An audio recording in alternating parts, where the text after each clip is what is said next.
From the very first note, the melody didn't sound like it belonged in a deserted school hallway at dusk. It sounded like something from a forgotten memory, soft, trembling, full of quiet pain. And as the old janitor bent over the abandoned piano in the music room, his rough hands moving with a grace that felt out of place against his worn uniform, he didn't notice the small blind girl reaching out toward the sound, nor did he know that behind the half-closed door, holding her breath with wide, stunned eyes, stood the one woman who had the power to change all of their lives forever. If you believe in kindness, compassion, and second chances, take a moment to like, comment, share, and subscribe. Your support helps us bring more life-changing stories to the world. Ethan Ward had been a janitor for only 3 months, ever since life had taken a turn so sharp and cruel that he'd barely caught his breath. He had once been a pianist with dreams of concert halls and bright lights, but dreams didn't pay medical bills, and they didn't stop tragedies. Years ago, after his wife's death and a failed struggle to keep the family afloat, he had traded passion for survival. The only job he could find that allowed him to still pick up his 8-year-old daughter Mia from school every day was the janitorial night shift at Hollow Ridge Elementary. He didn't complain. He had Mia, and that was enough. But every evening, when the school emptied and silence draped the hallways, Ethan felt the weight of unplayed music sitting deep in his chest. So when he discovered there was an old upright piano locked inside the music room, unused, neglected, forgotten like him, he began a quiet ritual. Every day after mopping floors and stacking chairs, he would slip inside and let his fingers touch the keys, letting out feelings he didn't know how to speak aloud. He never expected anyone to hear. He never expected anyone to care. One evening, as the winter sun dipped lower and shadows stretched across the corridor, he played a song he had written years ago for Mia when she was a baby. A lullaby full of longing and love. The notes were soft, barely more than whispers, but to the ears of someone who had lived in darkness for years, they sparkled like light. That someone was little Lily Hart, a blind 7-year-old with a gentle smile and a scar on her cheek from the accident that had taken her sight. She stayed after school every day, waiting for her mother, the CEO of Hartwell Enterprises, to finish her meetings. And that day, as she sat in the hallway with her white cane folded beside her, she tilted her head toward the music room, a strange warmth blooming inside her chest. She wandered slowly, guided solely by sound. When her small hand brushed the edge of the doorway, Ethan noticed movement out of the corner of his eye and froze. He recognized Lily. Everyone at the school knew the quiet girl who walked with hesitant steps. Ethan stopped playing and straightened, embarrassed that a child had heard him. But Lily lifted her face toward him with an expression so pure, so full of emotion, that he felt his breath catch.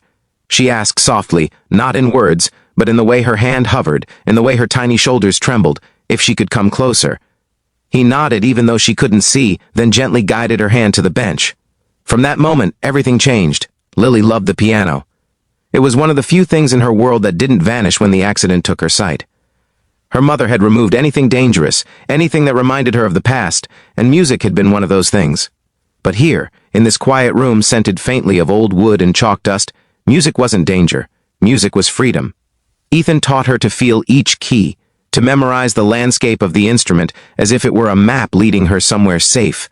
She listened to the vibrations, the weight, the sound of each touch. Soon she began to play small, hesitant notes herself, each one glowing with pride. For the first time in a long while, Ethan felt alive, and for the first time since losing her sight, Lily felt seen.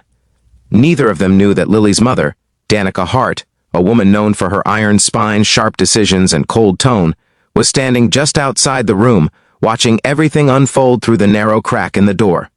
Danica was always late picking Lily up, buried under meetings and deadlines. But that evening she arrived early, exhausted and frustrated, only to find her daughter missing from the lobby chair where she usually waited. She walked swiftly through the hall, heels clicking with impatience, until she heard the piano, a sound she had banned at home because it reminded her too much of the husband she lost. The husband Lily resembled so painfully whenever she touched the keys. And now, beyond that door, she saw her blind daughter playing, leaning toward the janitor as if trusting him in ways she didn't trust her own mother.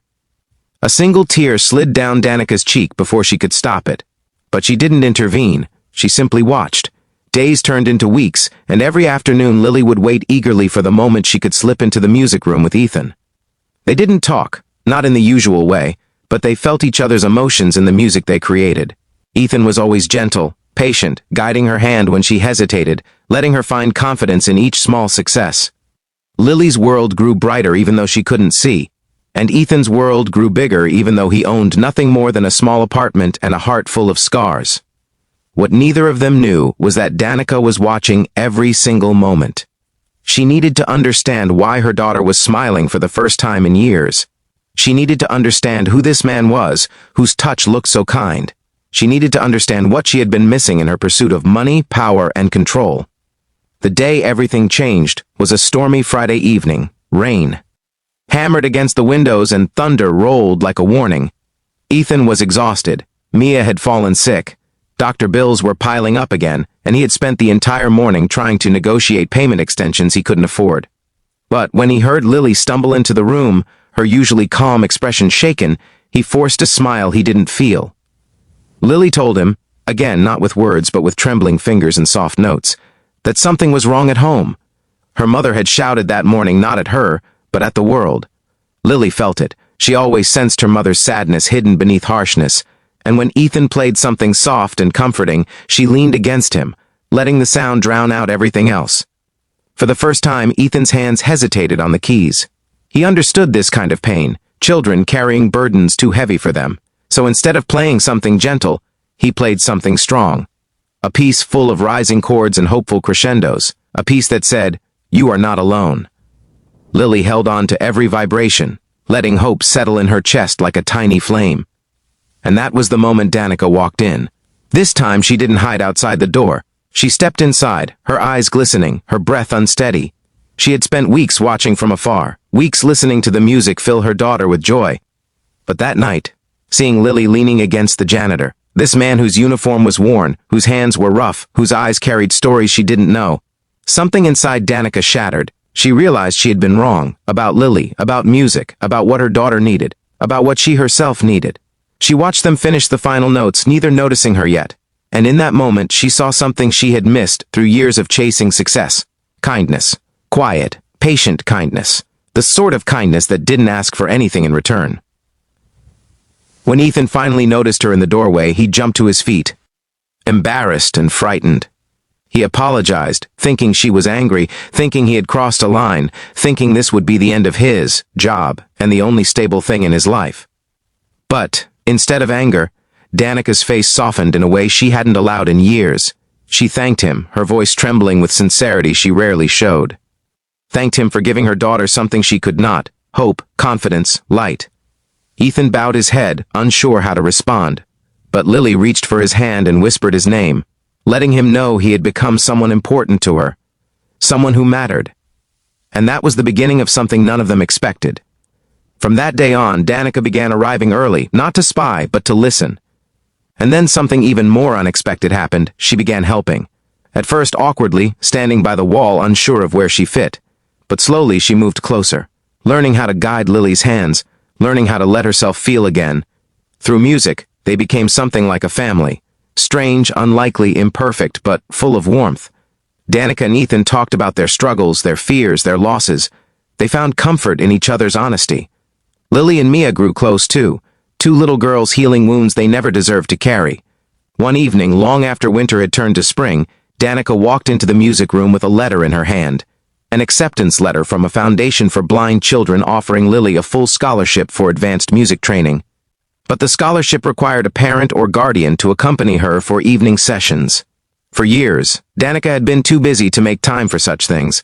But she looked at Ethan, then at Lily, and made a decision that would reshape their futures. She was going to be there. Every step, every lesson, every note. Lily threw her arms around her mother, and Danica cried, really cried, for the first time since her husband's death. And as she held her daughter, she reached out with her other hand and pulled Ethan into the embrace, thanking him for saving them both in ways he didn't even understand. Life didn't magically become perfect. Ethan still worked long hours, and Danica still carried the weight of responsibilities. But they weren't alone anymore. They became each other's support, each other's refuge, each other's quiet miracle. And music became the bridge that brought them together, turning broken pieces into something whole. If this story touched your heart, please like, comment, share, and subscribe.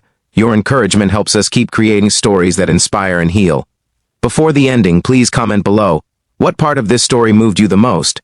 Years later, at a small recital hall filled with warm lights and proud smiles, Lily stood beside the piano, her fingers poised over the keys. She couldn't see the audience, but she could feel them, their breath, their anticipation, their hope. And somewhere in the front row sat Ethan, Mia, and Danica, their hands intertwined, their hearts full when Lily began to play. It wasn't just music, it was her story. Ethan's story. Danica's story. A story about loss, about healing, about second chances found in the most unexpected places. A story about how sometimes the people who rescue us aren't heroes in capes or titans of industry. They are quiet janitors with tired eyes and gentle hands, playing forgotten pianos in empty rooms, unaware that they are changing someone's world forever. And as the final note lingered in the air like a soft promise, they all knew the truth. They had found each other not by chance, but by grace.